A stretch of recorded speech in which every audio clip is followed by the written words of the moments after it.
Retornamos com a mesa de debates pela TVE Juiz de Fora. Falamos nos dois primeiros blocos do programa de hoje sobre a obesidade e também sobre cirurgia bariátrica a partir da história do jornalista Marcos Lodi. Vamos falar sobre a semana de estudos sobre a pobreza que foi realizada em Juiz de Fora na semana passada. Só alguns dados para você aí de casa.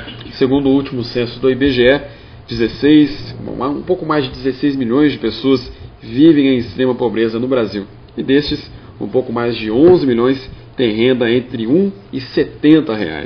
A semana de estudos sobre a pobreza e intervenções sociais promovida pelo Instituto Human foi realizada na semana passada. As causas e o enfrentamento da pobreza foram discutidos. Renato, eu queria continuar um pouco do assunto que foi discutido nos dois primeiros blocos a respeito do preconceito, né? Falava-se aqui sobre o preconceito contra a pessoa que é obesa, mas também há muito preconceito contra aquelas pessoas que são pobres, né? Sem dúvida, esse foi um ponto que motivou a discussão da semana de estudos. E a gente entende que, primeiro, esse preconceito com o pobre, com a pobreza, inicia primeiro pelo não conhecimento da pobreza. Porque o que a gente percebe em nossa sociedade, uma sociedade que é meritocrática, que vai entender então que o pobre ele é culpado pela pobreza. Na verdade, o que está por trás aí do certo preconceito contra a pobreza é a ideia de que nós conseguimos alcançar o sucesso em nossa sociedade a partir de nossa luta. Ora, então, aquele que não tem sucesso é aquele que não lutou, né? Então, por trás disso está uma ideia de desclassificação do pobre. Nós acabamos culpabilizando o pobre pela própria pobreza. E a gente entende que a questão não é por aí. Foi isso que foi um dos pontos centrais de discussão na semana de estudos. E por onde que é? Se não é por aí, por onde que é, então? Primeiro, existe a ideia interessante que todos nós competimos segundo critérios iguais. Ou seja, existe essa lógica da igualdade. Todos nós entramos na sociedade a nível de competição em critérios iguais. E a questão não é por aí, porque, primeiro, vamos começar com algumas reflexões simples. Nenhum de nós escolheu a família que a gente nasceu. Só que, eu não gosto de trabalhar muito com dados numéricos, porque eu acho que isso esvazia a discussão sobre pobreza. Mas vou trabalhar com um dado interessante. Tem um estudo que prova de que se você nasce numa favela, tá? Se você nasceu numa favela e você não escolheu isso, automaticamente você tem 20 anos menos de vida, em média, e 3 vezes mais chance de morrer, se você não nasce numa favela. Olha que interessante, o fato de você ter nascido numa favela, que não foi uma escolha sua, já te coloca numa situação, a nível de competição social, extremamente inferior. E aí, a lógica economicista do mercado parte do princípio, não, a educação resolve tudo, né? Então nós temos que dar educação para as pessoas, esse é um discurso muito comum, né? Não, nós temos que educar as pessoas, promover ações de educação, porque isso vai fazer o enfrentamento da pobreza. Isso gera diversos desafios. Primeiro você começa a responsabilizar a escola por a solução de um problema, ou de um desafio que não perpassa a escola, começa lá na família.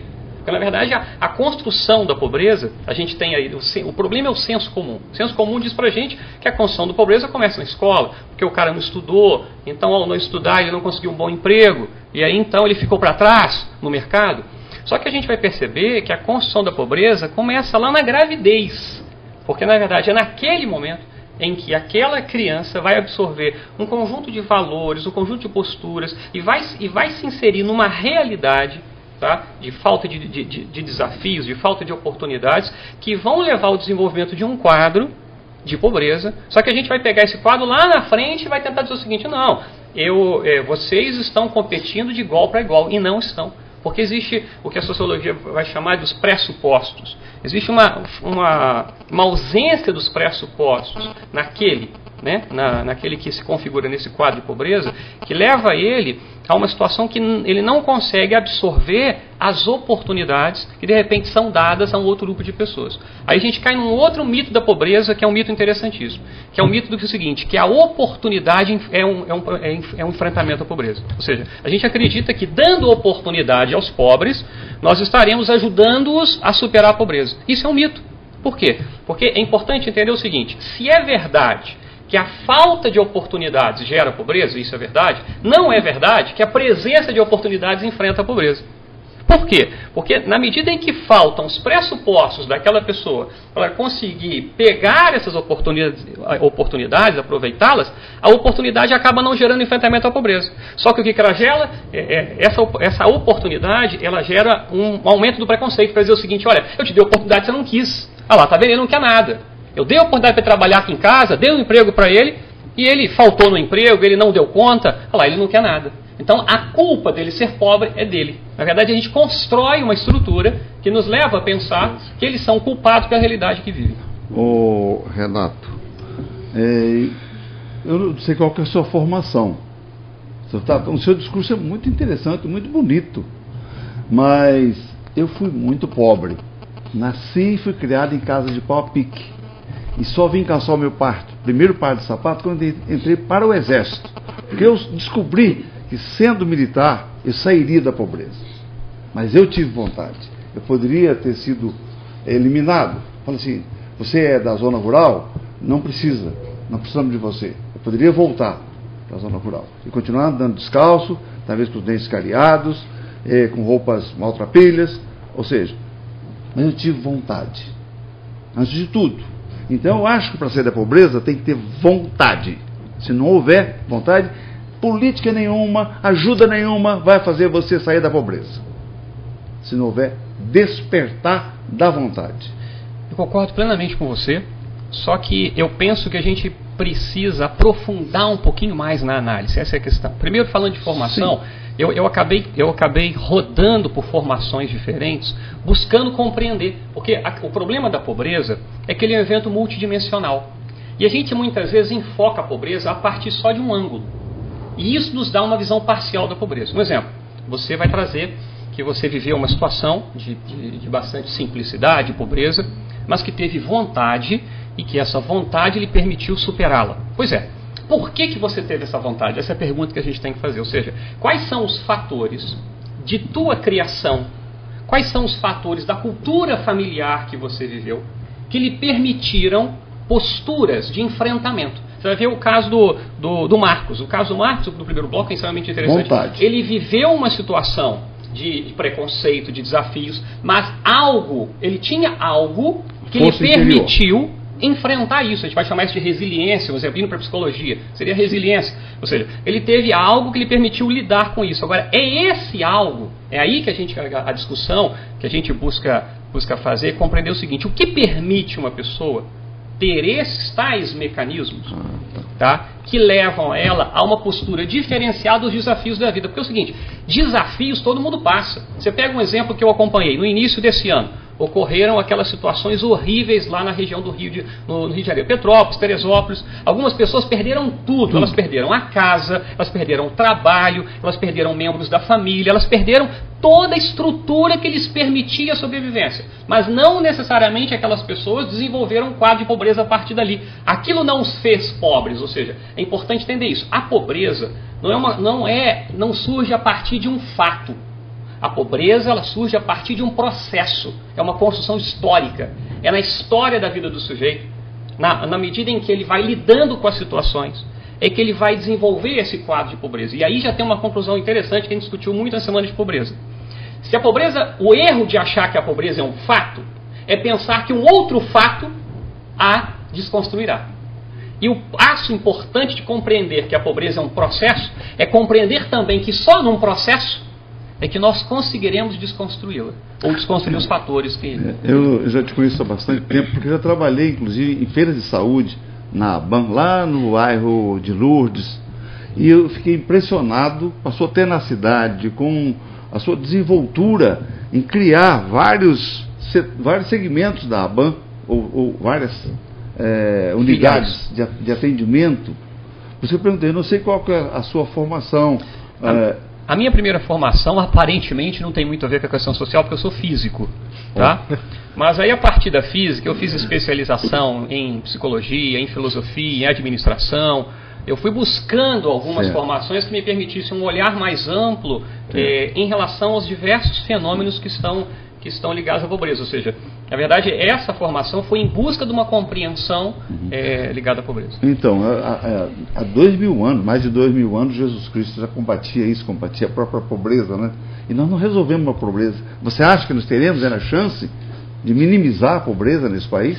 Pois é, a sua pergunta é muito interessante porque ela é uma das motivadoras da Semana de Pobreza. Eu queria refletir uma coisa, que é o seguinte: a partir da Segunda Guerra Mundial, existia um mito de que o desenvolvimento e que a geração de riqueza iriam acabar com a pobreza.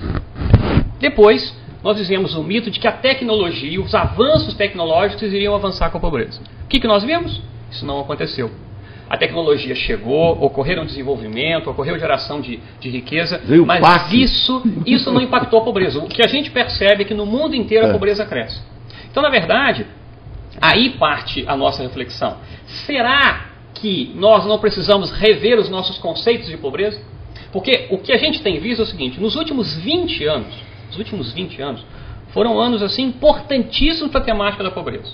Dando alguns exemplos. A nível de legislação no Brasil, os últimos 20 anos foram marcantes a nível das leis. Em 1993 foi promulgada a LOAS, que é a Lei Orgânica de Assistência Social, que é uma base da questão social. Depois nós tivemos em 2004 a Política Nacional de Assistência Social. Em 2005 o Sistema Único de Assistência Social. Ou seja, a nível de legislação nós estamos vivendo um momento importantíssimo de evolução. A nível de cultura nós também vivemos um momento, mas que ainda está bastante conturbado, que é a evolução da caridade, da filantropia para a responsabilidade social. Você pode ver que a gente, a nível de sociedade, você já começa a ver um amadurecimento dessa postura diante da pobreza. Apesar de que, dentro dessa linha, nós temos, por exemplo, o surgimento das ONGs, que vivemos um momento complexo na nossa história, né, com os escândalos, com uma relação de ONG com imoralidades, que isso com certeza vai impactar nesse processo de amadurecimento do conceito do envolvimento da sociedade civil no enfrentamento da pobreza. Só que o que a gente percebe é o seguinte: apesar das leis terem evoluído, apesar de um certo amadurecimento na postura, o que a gente percebe é que, e nos últimos 20 anos, nós vemos grandes descobertas a nível de economistas, a nível de pesquisadores, sobre o enfrentamento à pobreza. Só que isso não chegou até quem está na ponta agindo.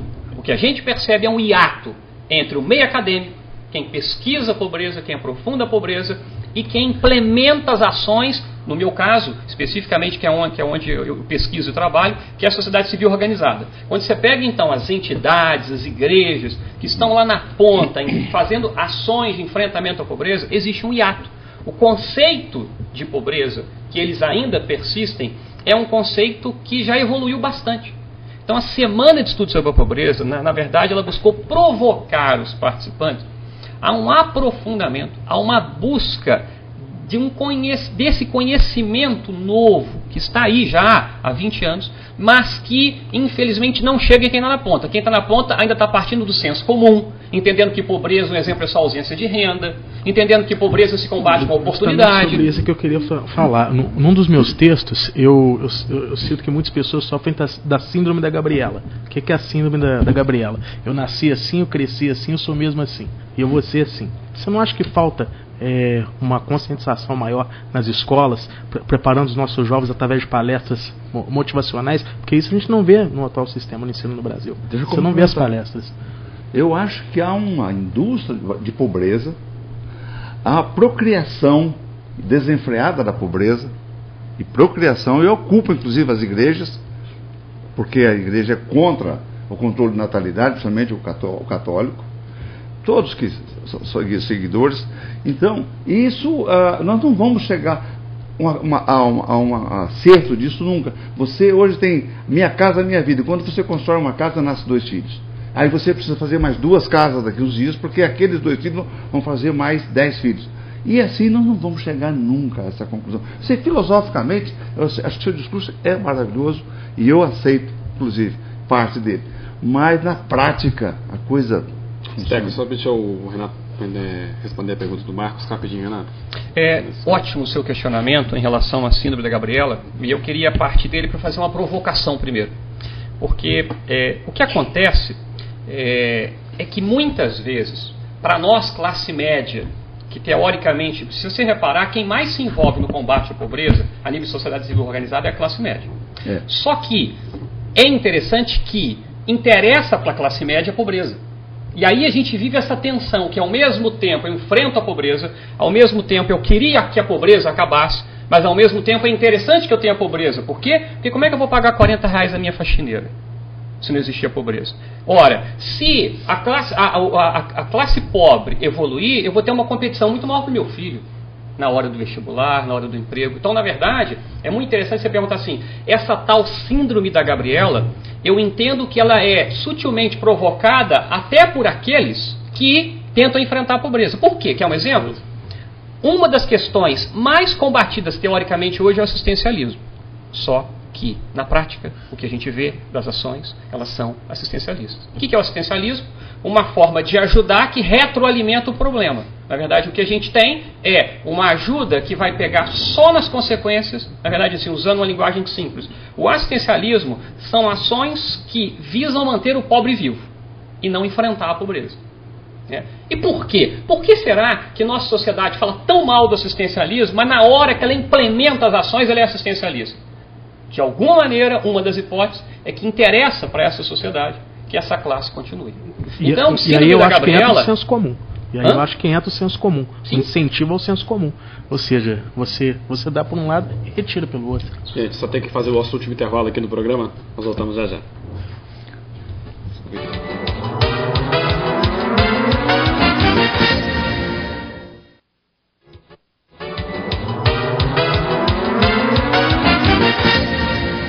Retornamos com a mesa de debates pela TVE Juiz de Fora. Na semana passada foi feito um seminário que discutiu a pobreza na cidade.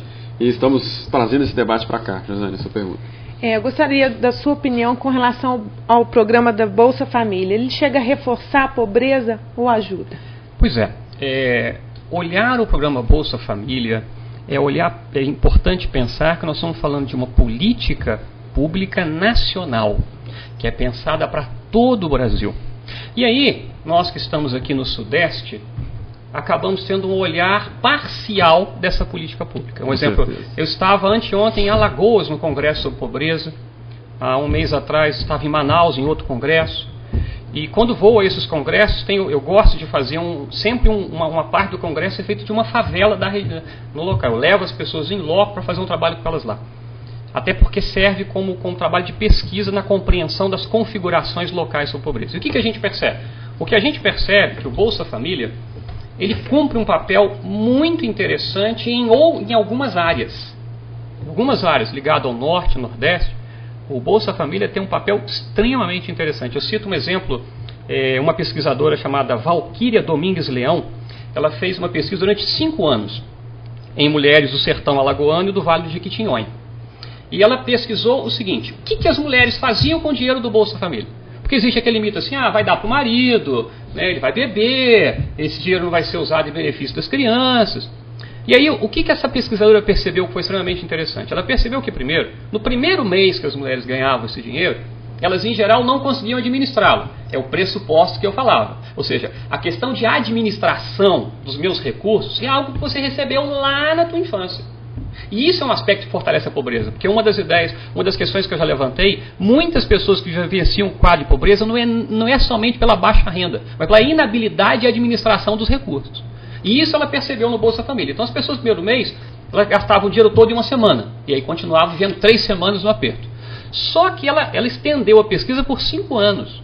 Ela percebeu que esse dinheiro, com o passar do tempo, pedagogicamente, o dinheiro serviu para uma questão delas aprenderem a administrar esse recurso.